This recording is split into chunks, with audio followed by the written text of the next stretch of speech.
Middle east में Iran के तमाम प्रॉक्सी गुटों को ठिकाने लगाने के बाद अब इजराइल अपने सबसे बड़े दुश्मन ईरान को निपटाने की तैयारी कर रहा है।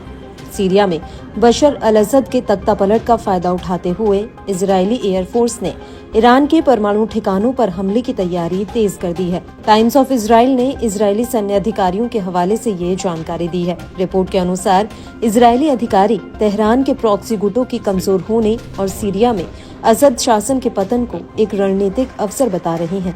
इन सब के बीच अमेरिका के नवनिर्वाचित राष्ट्रपति डोनाल्ड ट्रंप भी ईरान के परमाणु कार्यक्रम को लेकर चिंतित हैं और इसे रोकने के लिए उनकी टीम तेहरान पर हमला करने पर विचार कर रही है। अमेरिकी अखबार वॉल स्ट्रीट जर्नल ने शुक्रवार को अपनी एक रिपोर्ट में ये दावा किया है। डोनाल्ड ट्रंप अगले महीने 30 जनवरी को राष्ट्रपति पद की शपथ लेंगे।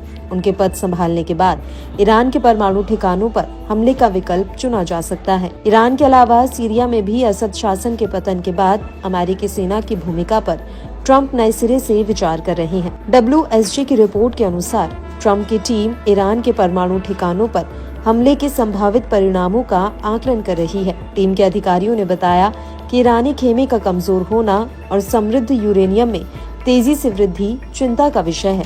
ऐसे में सभी विकल्प तलाशे जा रहे हैं। हालांकि ईरान ने हमेशा परमाणु हथियार बनाने की बात से इनकार किया है और कहा है कि उसका अंतरिक्ष कार्यक्रम और परमाणु गतिविधियां पूरी तरह से नागरिक उद्देश्यों के लिए हैं। वहीं अमेरिकी खुफिया एजेंसियों और IAEA का कहना है कि ईरान के पास 2003 तक एक संगठित सैन्य परमाणु कार्यक्रम था और उसने नागरिक आवश्यकता से परे अपने परमाणु कार्यक्रम को विकसित करना जारी रखा। इजरायल का तर्क है कि ईरान ने कभी भी अपने परमाणु हथियार कार्यक्रम को वास्तव में नहीं छोड़ा और इसके कई परमाणु स्थल भारी किलेबंद पहाड़ों के नीचे दबे हुए हैं। अब रिपोर्ट के अनुसार डोनाल्ड ट्रंप ने इजरायल के प्रधानमंत्री बेंजामिन नेतन्याहू को बताया है कि उन्हें चिंता है कि उनके कार्यकाल में ईरान परमाणु हथियार बना सकता है। ऐसे में उनकी टीम इसे रोकने के लिए सैन्य कार्रवाई पर विचार कर रही है। ईरान के परमाणु ठिकानों पर हमला करने से अमेरिका और ईरान के बीच युद्ध छिड़ सकता है, लेकिन ट्रंप अमेरिकी सेनाओं की भागीदारी वाली कोई लड़ाई नहीं करना चाहते।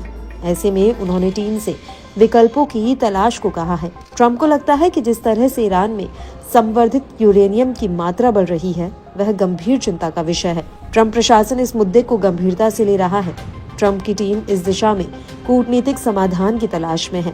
आपको बता दें कि इजराइल पहले हमले के दौरान भी ईरान के न्यूक्लियर ठिकानों पर हमला करना चाहता था, लेकिन तब उसे अमेरिकी राष्ट्रपति जो बाइडेन का साथ नहीं मिला। अब जबकि अमेरिका में सत्ता परिवर्तन तय है और नेतन्याहू के करीबी डोनाल्ड ट्रंप शासन संभालने वाले हैं, तो इजराइल पूरी तरह से बेखौफ होकर ईरान के खिलाफ ठोस रणनीति बना रहा है। उधर ईरान भी कई बार धमकी दे चुका है कि वह यहूदी शासन के खिलाफ पहले की तुलना में और भी बड़ी कार्रवाई कर सकता है। ऐसे में अगर इजराइल तेहरान के परमाणु ठिकानों को निशाना बनाता है तो जाहिर है दोनों देशों के बीच जारी तनाव एक बड़े संघर्ष में तब्दील हो सकता है।